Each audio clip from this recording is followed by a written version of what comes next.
I just dropped my phone on my foot and now it feels like it's broken.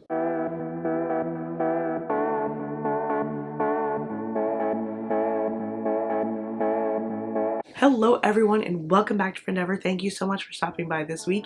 If I've got hoodie hair, it's because I just had my hood up and then I was like, I'm gonna take it down.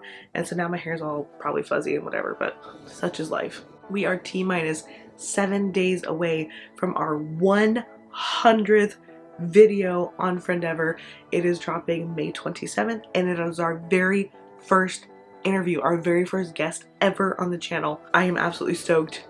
So if you've not already, please subscribe and hit that little bell thing so you can see when it drops, because I think you might be able to hit the bell thing even if you don't want to subscribe.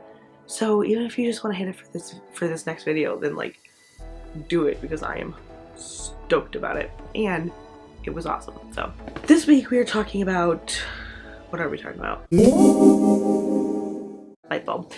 This week we are talking about steps you can take before responding or reacting. There are situations in life that, oh, it just riles you up. It just makes you mad and you just want to be like, ah, and like lash out and be like crazy and go nuts on those people, because they don't know.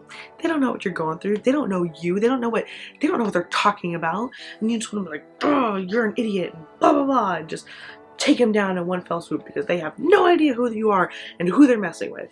There is this thing, however, that we are called to be Christ-like and to be kind and to be gracious and have grace and bear the fruit of the Spirit, and that gets so hard at times, and your flesh just wants to be like, ah, you have no idea what you just unleashed. But then you're actually supposed to be like, oh, yeah, that's like, oh yeah, I forgive you, whatever. Like, you don't want to do that, but I digress. So how can you respond? Like, what can you do before you respond? Well, the classic age-old thing is give it time, right? Your immediate gut reaction is to just like lash out. But in an hour, you might still feel like lashing out. But the next day, you probably will have calmed down. And some new information may have cropped up that helps you understand a little bit more of the situation that you didn't understand 22 seconds after the instance occurred. The second step is actually trying to find out more information, right? Like, where are they coming from with this? Why on earth would they say this? Or if it's like someone that you don't respect, where did that come from? Where did it stem from? Does it matter? Does that matter? Third step or third tip would be to talk to somebody, right? Like, see if what happened actually does have like a grain of truth. Is there something that I can do, like, to self-reflect and talk to people that you actually do trust? It's like, does this have any merit? Does this have any weight at all? And if no, then just ignore that person. And if yes, what can you do to change? What can you do to tweak that? And the fourth step would be just to let it go. And these are not really steps in like, okay, step 1, step 2, step 3.